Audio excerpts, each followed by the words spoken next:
Welcome back to the Up Next Network podcast. I think we're on episode 6 at this point, Oliver, right? I've been having fun. I lost count, man.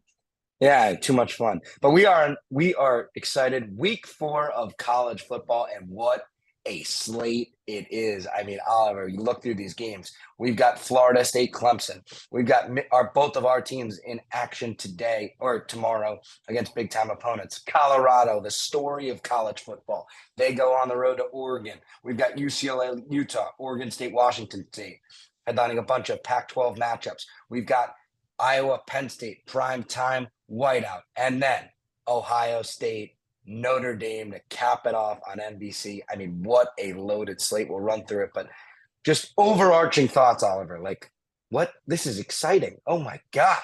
Let's go. I don't think I've ever seen a slate that has more big time games in my personal lifetime. I can't remember a Saturday that has had more big time matchups, especially early in the season. Like, this is going to be one of the best days of the entire college football season. I'm fired up. Like, I'll be tailgating versus Rutgers. We'll go to that game, come back, no nap. We go straight through. Yes, sir. What a day. Absolutely. My game plan. Yeah, why not? All right, let's kick this off. We have 9 games to get to. Most of them are ranked. This one, I think, for obvious reasons, we need to pick. Number 4, Florida State, going on the road to Death Valley, not at night, against Clemson. Clemson, the quarterback matchup headlines this one: Jordan Travis, Cade Klubnik. Clemson, after losing early to Duke, Florida State had that big week 1 win. But since, just want to point this out, got to make it a little interesting, Clemson has won 66-17, 48-14, so they've blown 2 teams out. Meanwhile, last week for Florida State, tough one against Boston College. They just sneaked by 31-29. A couple nuggets before I give the floor to you, Oliver. Clemson has won the last 7 games versus Florida State. Florida State is 1-9 in their past 10 games against Death Valley. Bottom line is, just like Florida, Tennessee last week, this is a tough place to play for the Seminoles. They have not had success. So, Oliver, I give you the floor. What are the thoughts for this matchup? Yeah, I mean, 2 things. One, that loss against Duke, at first we were like, oh my God, like Clemson they're done. But like, Duke's legit. That looks like that's not as nearly as bad as a loss as it felt immediately after the game, because Duke is a legitimate top 25 team. I think they've proven that handsomely. And then for Florida State, like they got off to a hot start last week, but that was kind of worrisome to see Boston College come back into it. I think it was 19 unanswered or 18 unanswered points. And it was a game at the end of the fourth quarter, and then Florida State pulled it out. But this is one of the hardest atmospheres in college football. Like, Clemson is no joke. Death Valley is no joke. I mean, you just said it, 1-9 in their past 10 games at Clemson is Florida State. And also another thing that needs to be mentioned, Florida State, they have one of the worst pass defenses in the ACC. They've allowed the most passing yards in the ACC this year. The big thing with that is, like, with Klubnik, if he gets into a rhythm, if they strike early, like, Clemson could stay in this. But I do think Florida State just has too much talent. I just think they have too much. You know how big I am on their receiving core. I think it's one of the best in the country. It is. And it absolutely is. And Jordan Travis has done nothing but impress. I think I'm going to give the edge to Florida State. I think they win it because I just think it's going to be Jordan Travis versus Cade Klubnik. And Travis has shown when he doesn't have a rhythm, he can still make things happen. Klubnik needs to get that rhythm like that.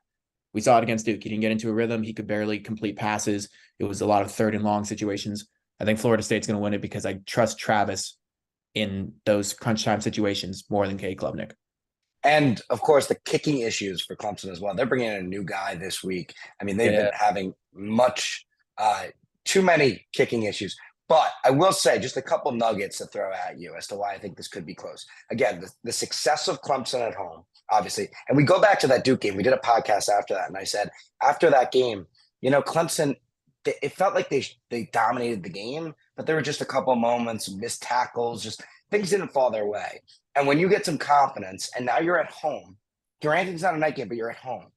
That's so comfortable for a quarterback. And against a bad passing defense for Florida State, it's going to I feel like it's going to give Klubnik a rhythm, as you were saying. It's just going to get him in a rhythm. Meanwhile, Florida State, I mean, they struggle, especially last week, with rush defense. They let up 152 yards against Boston College. A.J. Shipley should be licking his chops, the Clemson running back. I think he's going to have a big game. Will Shipley. What's his name? Will Shipley. Will Shipley. I'm sorry about that. Will Shipley. I think he's licking his chops for this game. I think they run the ball. I think they limit the time of possessions. I think Klubnik gets in a rhythm. I just think it's going to be close, and I would not be surprised at the upset. I wouldn't either. I mean, this is not going to. I mean, there's a reason it's a 1.5 line. Like Florida State's not even given 2 points in this. It's going to be a super close game, and Shipley hasn't found the end zone yet. That's it. He might be. It might be his breakout game. He has no rushing touchdown so far, but he is a monster. It's going to be a close game, and it's just such a shame it's not a night game. I'm so mad about that. But the fact that that's a 12 p.m. game just shows you how good it is Saturday. But still, like, as good of a set like a slate it is, the night game for ABC is Texas Baylor in Baylor. Why can't this game be at night? I don't understand. I remember when that came out. I think it was like the Saturday after, or literally the morning after the Colorado game, and they were like, "Yeah, we're going to go to Baylor." I get it because Texas is ranked, but that's when Texas is back, nothing else matters. When Texas is a top 5 team, nothing else matters. That's just how it is. So I'm not shocked by it, but I agree with you. I think this should be the night game because nighttime in Death Valley is incredible. Remember a few years ago when Louisville was a top 3 team with Lamar Jackson? That was a great game. Regular season games I've ever seen. Like that's the type of atmosphere that's going to be there tonight. So I agree with you. I think it's unfortunate. It probably helps Florida State out a bit. A lot. That's huge. Big stuff. Huge stuff. All right, let's move on. My team's in action. They did not look good last week. A lot of concern. Michigan fans walking back from the game, not great. They play Rutgers this week, and Rutgers, I picked them last week in the Big Three. They're frisky. They've won all 3 games, Northwestern, Temple, and Virginia Tech, all by double digits. And Michigan has historically struggled in these first Big Ten games. Last year against Maryland, 2 years ago against Rutgers. Very close games. Rutgers is 20th in the country in rushing yards, 200 a game, 11th in rushing defense, under 70 yards a game. Oliver, is this a game? I think it is. I don't think Michigan's going to cover. I said it before we went on. I think Rutgers is going to cover here. I think Michigan, I would still pick Michigan to win. But the thing with Rutgers, like they have an identity of running the ball and they're really good at it. They're averaging over 200 rushing yards a game. That's look, Northwestern, Temple, and Virginia Tech, those aren't great teams. But if you're able to average over 200 yards on the ground, especially with the quarterback, Gavin Wimsatt, who hasn't like really broken out yet. He's been good at not turning over the ball, but I think 400 yards in the first 3 games, like 3 TDs. So he's been pretty good, but he hasn't, it's not a pass first offense. And you need like a very good running game when that's not the situation. Rutgers has that. They have a solid defense. And Greg Schiano, I think everyone knew Greg Schiano was a great coach and he was the right guy for this system. I think Rutgers is going to come out and shock Michigan a little bit, but I think the talent of Michigan is just too much. I think it's overbid. Yeah. I just think when a team knows what they are and they know what their identity is, I think that's a big thing. Rutgers knows they're going to run the ball, they're going to limit time of possession, they're going to play a clean game, and they're going to sell out against the run. And they might not even need to put the amount of guys that these other teams need to put against Michigan because Michigan has struggled running the ball a little bit. And if Rutgers is top 15 in rushing defense, I think this is a game. I'm concerned because Michigan in these spots, I know Jim Harbaugh's coming back, so things should be better. And I think JJ will be better. But this is a game as a Michigan fan. I just don't think it's going to be that clean. I think Rutgers is going to give them a game. I agree. I don't think Michigan's going to cover because this is that type of game where Rutgers is a scrappy team and they just put it on the ground and run the ball. They're elite at that. So we'll see. And also you're right about the running game. Like Corum's been great, but Donovan Edwards hasn't been the same. You know what I mean? And you kind of need him to wake up this game. You need a second guy in the backfield because they know every time Corum's on the field, like, you know where the ball's going. Like, you know, it's going to, and they need Donovan for that. And I think it's a big JJ game because he really was so good through those first 2 weeks, so comfortable. And then you saw him last week throwing 3 interceptions against Bowling Green, just ugly. And maybe that's a product of Sharon Moore being that head coach and offensive coordinator where he's kind of bouncing through a lot of different things. And it wasn't a great look for him. But I think with Jim back, I think that'll give him confidence. And you have now Sharon Moore completely focused on him. I think JJ is a bounce back game. Again, they haven't played in the fourth quarter yet, which should be interesting. I think they do today against Rutgers or tomorrow, but I think Michigan should win. They have the talent advantage, but against a team that is frisky, you know what they are. You never know. And the injuries that Michigan has, they haven't been the healthiest team in the country. And like big names have been out for one or multiple games, especially in your secondary with Johnson. More like a very like NFL players come a year from now.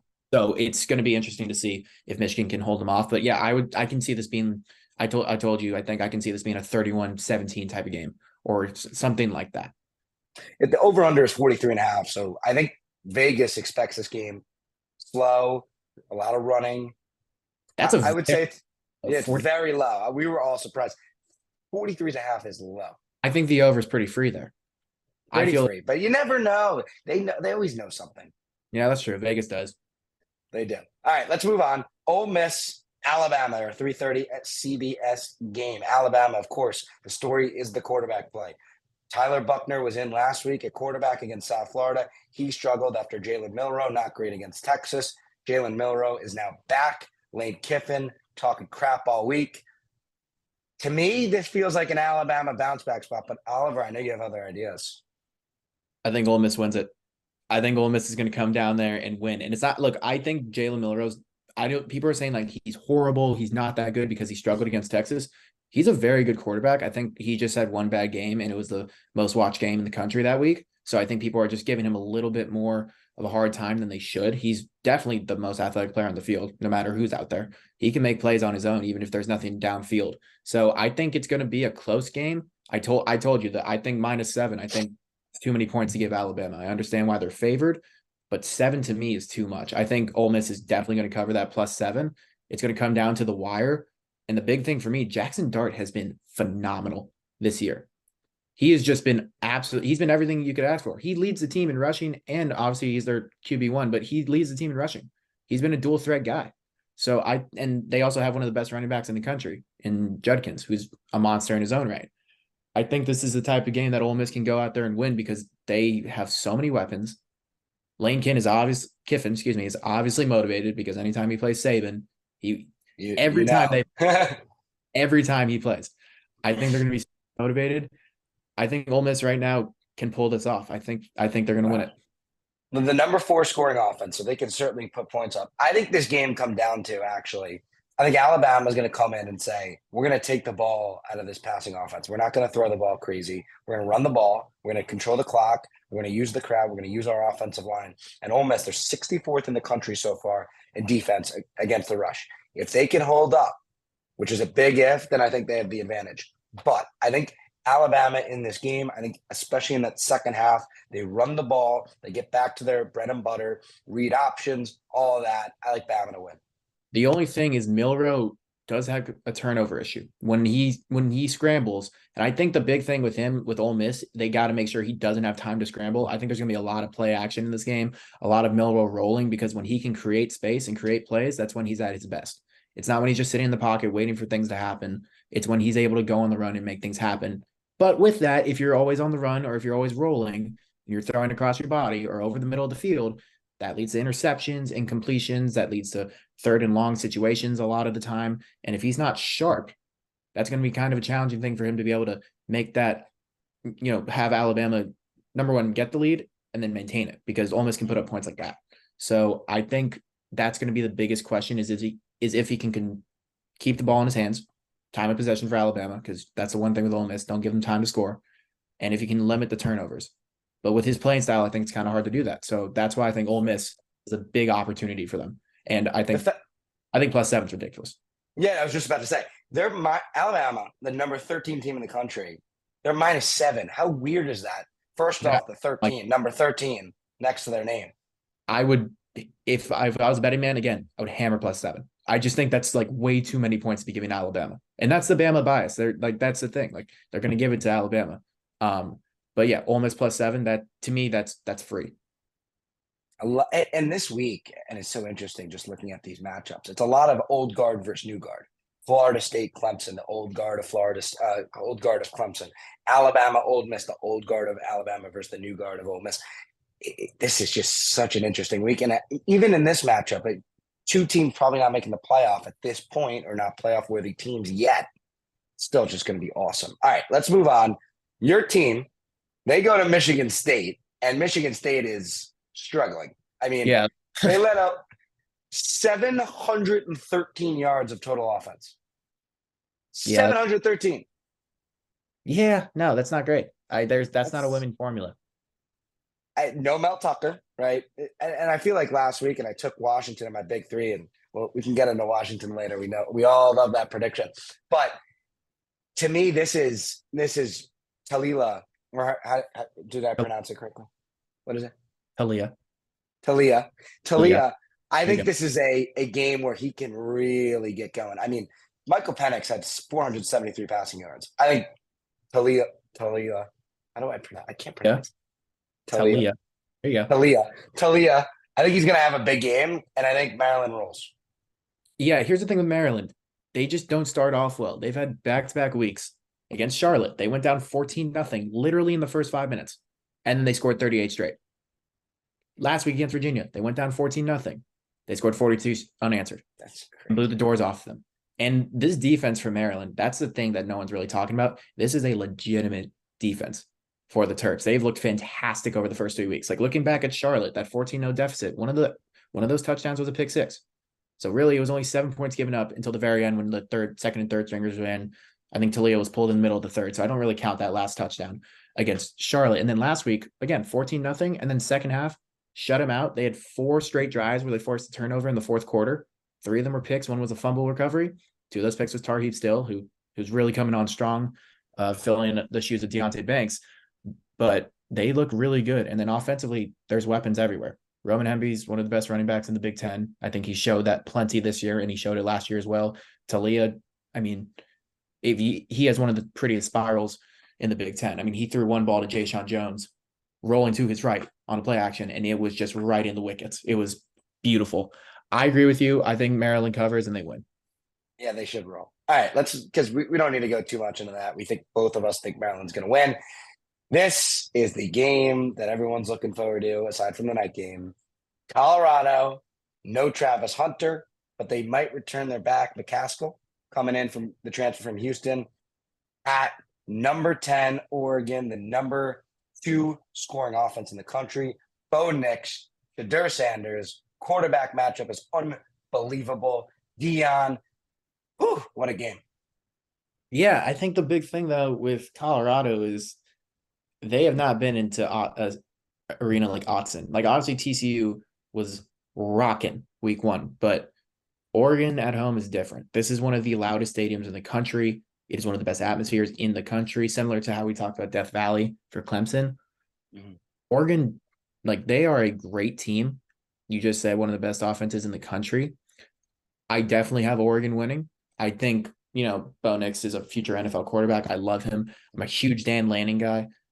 Their head coach, he's fantastic. And they also have a 2-headed monster in the backfield with the running backs they have. They've been able to run the ball really well. It's not just through the air with Bo Nix. They got 4 receivers with 100+ yards and 2 receiving touchdowns. So they spread it out. It's not just a one person that they're looking to at the wide receiver position. So I'm going to take Oregon to win. I think Colorado is going to be able to get some sustainable drives. But the thing is Travis Hunter is one of the most electrifying players in the country. You can't just overlook the fact that he's not there. Now they've had like Jimmy Horn has been great. Xavier Weaver has been great. Michael Harrison, the tight end walk-on, who stayed even after all the things that Deion Sanders said to the team last year. He stayed. He's been a big piece of their offense. Dylan Edwards, I love the running back. He's fantastic. I think Oregon's going to win. I can see a 45-21 type of game here because I think Oregon's just going to roll on that defense. And yeah, I think this is a clear win for the Ducks. And I think that the number one thing with Colorado in their first 3 games is that their line of scrimmage issues didn't come to the forefront. I mean, TCU, as good as they were last year, they don't have the dominant offensive line and the dominant defensive line. No, they don't. Oregon has that. And the one thing, Oregon has replaced 4 of their 5 starting offensive linemen, so they struggled a little bit, but they've been running the ball really well, as you said, Oliver, the ball really well this year. And they've gotten tested before at Texas Tech, won that game. To me, if it's close at the end, there's a conversation because Shadur Sanders, I'm not betting against them, but I don't know how this stays close. I just don't see it on the fact that, especially if Oregon controls the time of possession, if they're able to, because I think that's a big thing. You mentioned it with the Ole Miss Bama game, just keeping it out of Shador's hands. And how do you do that? You just run the ball. You let the clock run. And they have a 2-headed monster in the backfield, 8 touchdowns between 2 guys in the backfield. So I think that's going to be Oregon's game plan going into it. And then once they start to build that lead off the run, then Nix is going to start airing it out. And then that's where they're just going to keep increasing their lead. And I just see Oregon winning this game. Not easily, but I see Oregon winning this game. They pull away probably in that second half, rely on that run game. All right. UCLA, Utah, the second of our Pac-12 ranked matchups. UCLA, if people haven't watched them yet, Dante Moore is going to be a stud, and their He's defense is not like the old UCLA defense. They're just allowing 2 yards per carry. Yeah, and they're physical, they're tough, and now they play Utah. That now Cam Rising should be a go, expected to start, the stud quarterback for Utah. They have had a lot of injuries. The line is 5.5. I think this is a weird game and a stay away game. I actually think this could be 50-50. I would not touch this. I think there's two, like 5.5 is a perfect line, literally perfect. I think 52.5 is a perfect over under. The big thing is if Cam Rising plays. If he plays, that's a huge advantage for Utah. Now, Nate Johnson's looked good. The quarterback that they've had mainly taking the majority of their snaps. They looked real good against against Florida in that first game, which that win, a dominating win over that Florida team, looks really good right now based on what happened in Gainesville last weekend, where they just seemed to dismantle Tennessee. I think it's also Utah's a tough place to play. That is a tough environment that they got down there in Salt Lake City. I'm going to give the edge to Utah because I just think it's too hard of a place to play. I think with a true freshman quarterback, I think he's going to have a few freshman moments, if you will. He's not seen an environment like this, and not to his own fault.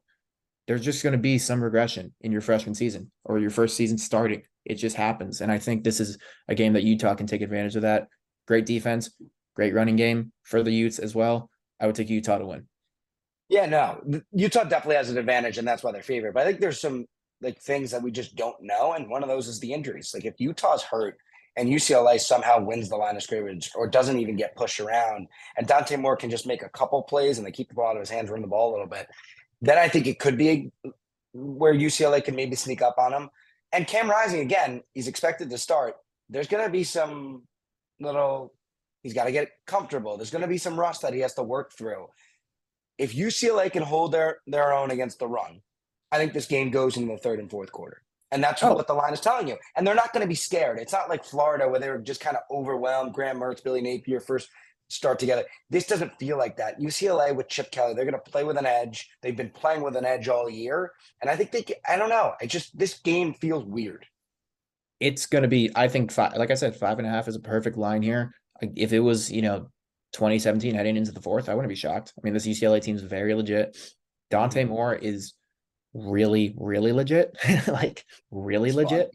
I like when that first game against Coastal when he came in, dude, he looked like he'd been playing for 4 years. I mean, it was a sensation.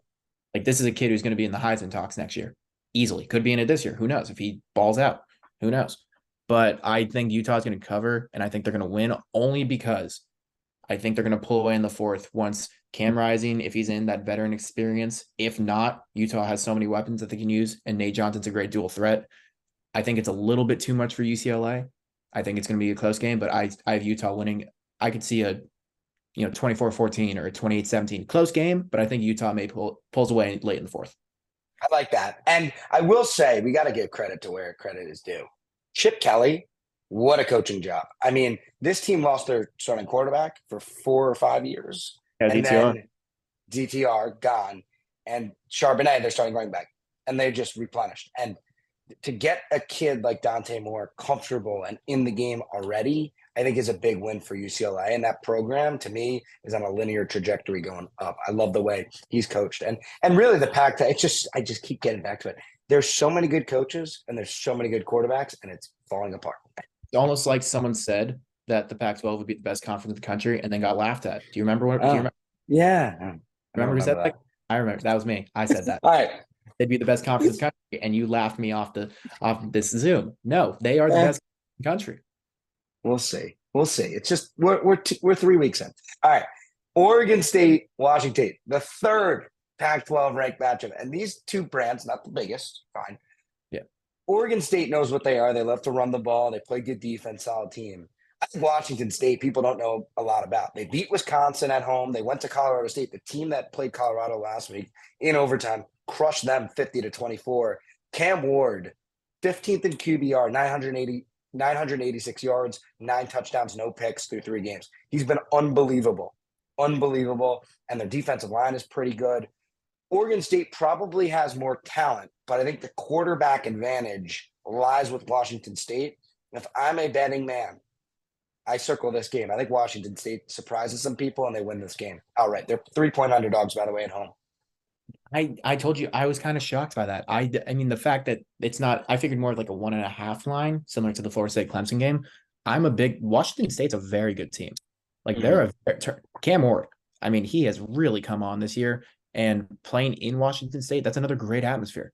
This is going to be a big game for Oregon State and especially DJ because he has shown at Clemson when he was a ruckus environment, when he was on the road, he did show some weaknesses. And who knows, maybe that was more Dabo reliant, those issues, or I don't know. But we'll see if he can handle it. I would take Washington State, though, to win this. I think this is going to be a rocking crowd. I think Cam Ward is more than proven. I mean, he's shown his worth these first 3 weeks. And I think Washington State's really on the come up. By the way, how cool is it that the two teams who aren't picked up yet in the Pac-12 are two of They're great. I think it's great. No, it's the battle of the Pac-2s right here. And, Oregon State, and they got a lot of love preseason, which completely correct. They were awesome last year and bringing in DJ, veteran quarterback. To me, I just think if you take the tape from this year, Washington State getting points at home doesn't make sense. To me, these are even teams, good in some areas, bad in some areas. And I think the quarterback advantage is big here. I really do. I think this is the pick. I think Washington State's the side. I told you, I agree with you. I think Washington State's going to win this game because the one issue or the one worry you have with DJ is his mental. It's what's going on up here. He's always had the tools. There's a reason he was a first or second best quarterback out of high school. He's 6'5", 250 and can throw what seems to be one of the nicest spirals in the country. But the problem is when he gets rattled, and he showed that at Clemson. And Cam Warren has yet to show that he gets rattled. So I really like him. I like Washington State. I would definitely take the Cougars to win this. It'll be fun. All right, we're done with the Pac-12. Enough with that. Let's go to the fun conference. Big Ten, 7:30. This game's on CBS. Get the number one crew. You'll see the SEC on CBS. That crew, that number one crew, is going to Penn State over Alabama. I read that this morning. I was surprised by that. But yeah. Iowa, they've struggled a little bit, found their groove on offense. Cade McNamara there. He's been okay this year. And now Penn State, after that big win at Illinois, kind of ugly. And Aller didn't play that great, but their talent level is really strong. It's strong. It's really good. They're a really good football team. They're at home. It's a whiteout game, hosting number 24, Iowa. They're favored by 14.5. Oliver, how does Iowa stay in this game? They just got to figure out how Cade McNamara has to be better than he's been. He has not been the Cade McNamara we expected. You said 4 touchdowns to 3 interceptions, 116th in QBR in the country. He really needs to get going. If he's not the Cade McNamara, the veteran Big Ten quarterback that he was at Michigan, I don't see a way that Iowa can stay in this because the running game is not going to be enough. This Penn State defense is too good. Last week against Illinois, Luke Altmaier looked lost. He looked that was like embarrassing. 3 interceptions. This Penn State secondary was playing off their rocker. Their front four is obviously incredible. They're not going to let up too many rushing yards. Illinois really couldn't get anything going. And this is an Iowa offense that has struggled for the past year or 2 or 5. And it's going to be rough to get that going in Penn State. And speaking of the Brian Ferentz, the OC, 25 points more a game. Only done that once so far. He's only done it once. And the 41 is big. What was that AI video you're talking about? Yeah, like a video of him saying, like, by the way, you guys gave me so much crap about not scoring 25 points or more in the game. He's like saying, like, well, we scored 41 last week. Like, it's Western Michigan. You're Iowa. You should be scoring 41 in Western Michigan, dude. Like, the fact, like, but it was an AI video, which is crazy. But yeah, Penn State's too good. They're just too good. I mean, Drew Auer struggled. I don't want to say the team struggled against Illinois, but they weren't sharp. They still dropped 30 in a hard atmosphere. Illinois is not an easy place to play. I think. Can I push? I'm going to push back because it's enough. Illinois and West Virginia, I think, are bad teams. Illinois is not good. I mean, Kansas blew the doors off them. I know the score looked closer than it was, but they blew the doors off them a week before the Penn State game last week. I think that the issue to me, where I think there's some matchup advantages for Iowa if Cade can play pretty well. Penn State, their only weakness is that they're a little smaller up front in the middle. If Iowa can run the ball a little bit, they got those tight ends, Lakey and all, Eric All, former Michigan man, And their defense, which I think is interesting against young quarterbacks, the reason why they get so many turnovers, they play the zone defense led by not Jack Campbell this year, but who's the guy, the stud, the Iowa stud? I'm blanking, but I know exactly who you mean, but I'm Yeah, blanking. okay. But Iowa, no matter if he's there or not, Iowa's defense, they play zone. And when quarterbacks make mistakes, hips always go to their defense. That's how they get turnovers. And if Aller, his heart rate's a little up, and in a whiteout game, you never know. He could struggle a little bit. And I think this game will probably be decided on the ground. I think if Penn State top 25 rushing offense, I think if they run the ball well on Iowa, which I think they can have success, then I think you don't need to put pressure on Aller. But if Iowa can stop the run, make Aller throw against that zone defense, and all of a sudden Key's making plays, they get to 20, 25 points, I think there's a way where this game is close in the fourth. Yeah, but you just said it. If Aller isn't getting it going, they can just hand it off to one of the best running back duos in the country. I don't That's think. the key. Here's the thing. Penn State's running game is legit. I said it before the season started, I think in our first episode. Nick Singleton has potential to be the best running back in America. He's that good. Like, he is that good. And they have a great duo in the backfield. I think Drew Aller is going to bounce back. I'm not saying he's going to throw for 6 touchdowns and like 500 yards or anything, but I think with him, he's going to look a lot better. I think last week, first road start in the Big Ten. Say what you want about Illinois. You're not as big a believer. Brett Bielema I think he's a great coach. I think he's a great coach. Enough. The Illinois, just watch them for 1 second. They lost their best player in Chase Brown, and they lost their best defensive player in Devin Witherspoon. They're not good. They're just not. They're not a good football team. I'm just a big believer in Aller. I think he's going to have a much better game. I think Iowa, maybe at first he struggles a little bit, but I don't see how Iowa can keep up with that Penn State. I just don't see Cade McNamara being able to keep up. The whiteout is really where it goes wrong here. Yeah, exactly. The atmosphere is going to be like, they're not going to let Penn State lose. They're not. I think Penn State's game, and I could see 14.5. I think it could be close. I think it's within 14. I think it's within 2 scores. Not confident in it, but the whiteout always throws me off, especially with a young quarterback. There's a lot of variables you just don't know.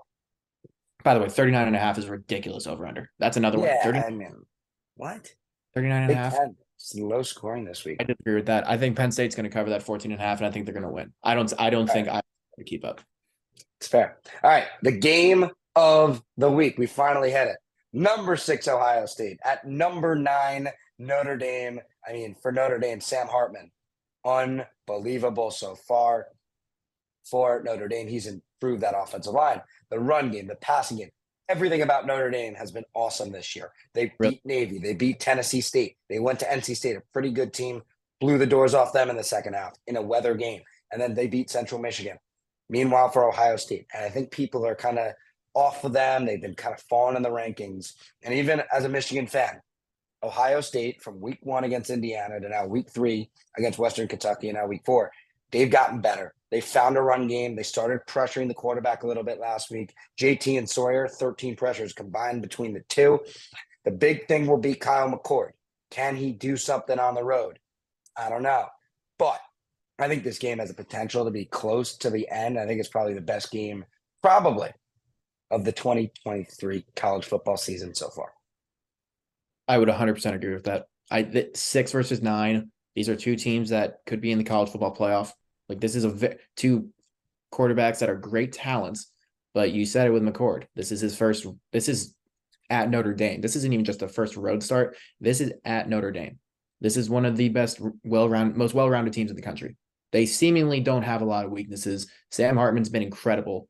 And the big question with Ohio State is if they can give McCord time to make plays, because those 2 starting tackles from last year went to the NFL draft. The offensive line wasn't great the first 2 weeks. They seemed to get better last week. The running game came across more. Trevion Henderson had a great week. If their offensive line can't keep up with Notre Dame, I don't see a scenario where Ohio State wins, because Notre Dame's defense, their front 4, they just seem so well-rounded that if they can just overwhelm McCord, it's going to be a long day for Ohio State. And how about Marcus Freeman? He's looking like the big winner now, especially after the LSU loss to Florida State. He looks, and especially their improvement end of last year. They lost 1 game, and that was to USC in the final 6. And then the start of this year where they really dominated each opponent. I would have said probably before the year, you're probably leaning Ohio State, probably favored by a score or two. Now this is the spread's 3, and Ohio State probably has more talent overall. I think the game comes down to, can Ohio State run it? And I've Yeah, been saying that a lot, but I think with a young quarterback on the road, they have to run the ball. They have to. And they have one of the best running backs duos in the country yep, I in agree. Henderson Williams. They do. But Notre Dame, as you said, Oliver, great front 4, great front 7. If they run the ball, I think Ohio State can win. If they don't, and you put the pressure on Kyle McCord and you allow those Notre Dame pass rushers to tee off on Kyle McCord, as good of pass blocking system that Ryan Day runs at Ohio State, they got 2 new they got 2 new tackles. That to me is tough. It's It is. tough to go into that environment, and I just don't want to go against Notre Dame. They just look like a well-rounded machine right now. They do. And this is one of those teams for Notre Dame. The big thing that has lacked in years past has been the quarterback for Notre Dame. They've been able to kill it everywhere else, but this is the best quarterback they've had in a minute. Sam Hartman looks really, really good this year for the Irish. And I don't worry about him as much if his line can't hold up versus McCord if his offensive line can't hold up. Because that's the other thing. Ohio State's defense has been really good. Like, this is a really good defense for Ohio State. JT and Sawyer off the edge are fantastic. Jack Sawyer and Tuio Maloau, they're great. They're fantastic. Secondary is good. Tommy Eichenberg is one of the best linebackers in the country. This is a great defense for Ohio State. But if Kyle McCord can't get time to do anything and he can't get at the running game going, it's going to be hard to use those weapons out wide. And by the way, Marvin, I don't see, I would say less than 3 snaps Marvin Harrison's in one-on-one coverage, maybe. Yeah, He's going to, they're going to be over the top every time. They're going to take him away. And I think the other thing, which is interesting, Jim Knowles, the coordinator for Ohio State, the last big game we saw against Michigan in the regular season, he went all out on the blitz. And he was like, we are putting 10 guys in the box and we are forcing our receivers to beat you. He loves to play aggressive. And against Georgia, he didn't do as much of that. But again, they struggled against really good competition, this defense. They haven't played good competition yet in terms of an offense. Notre Dame looks like good competition. How does this defense hold up, especially if they can't get pressure against a stud offense like Notre Dame? That's a big question to me, especially on the road in prime time. And by the way, that game against Michigan last year, when they did try to apply pressure, all it did was leave open C in the secondary. There were so many bombs that McCarthy threw just over the top, wide open. So if Ohio State's going to do that, they better figure out a way to make sure that secondary locks down, because that's what screwed them against Michigan. Because McCarthy got pressured and it was just over the top to Ronnie Bell, like that. Who, by the way, that was pretty cool. He got his first touchdown last night. Yeah, that was really cool. Good for him. But yeah, that's going to be the big question for Ohio State. I think Sam Hartman's also a veteran quarterback, so he's going to see those holes. He's going to see those lapses in the defensive coverage. I would not expect them to be super aggressive out of the gate. Sure. I think they're going to respect Hartman a little bit more. I think the thing with McCarthy is that they didn't have as much respect for his arm, because that was a big question at that point in his career. His arm was a big question mark. So I think with Hartman, it's, oh no, he can make the right decision. If they bring a blitz over the middle, he's going to be able to find the open guy. I think they're going to play back a little bit, and that's going to be then Notre Dame's going to have to run the ball, and then it'll set up Hartman.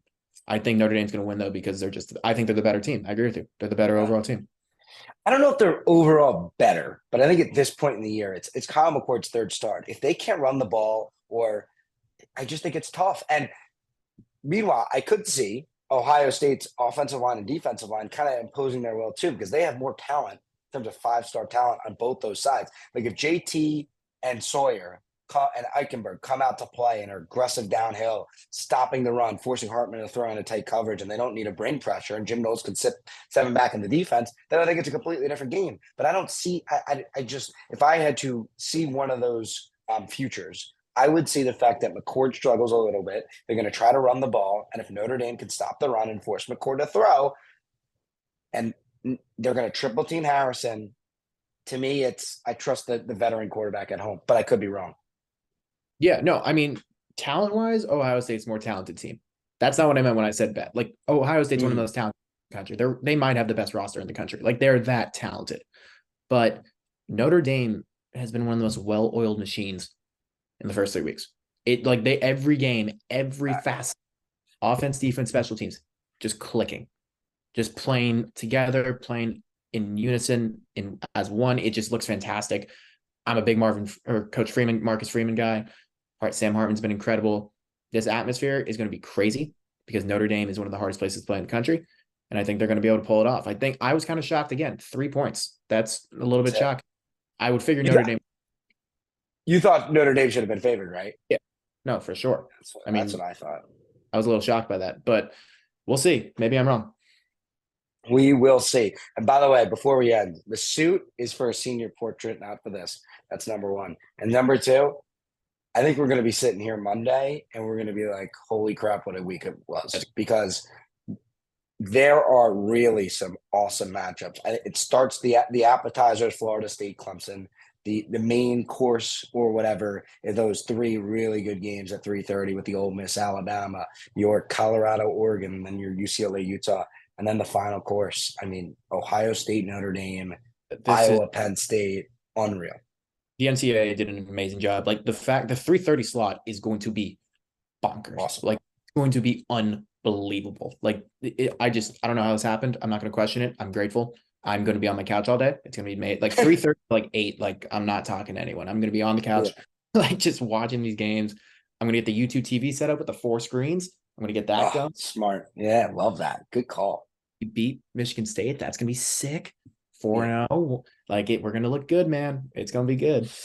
We will see. All right. That's it for the Up Next Network podcast, episode whatever. We can't even keep track. We're having too much fun. For Oliver Schaack, Matthew Levy, so long, and have some fun this weekend. It's going to be a good game. Good games.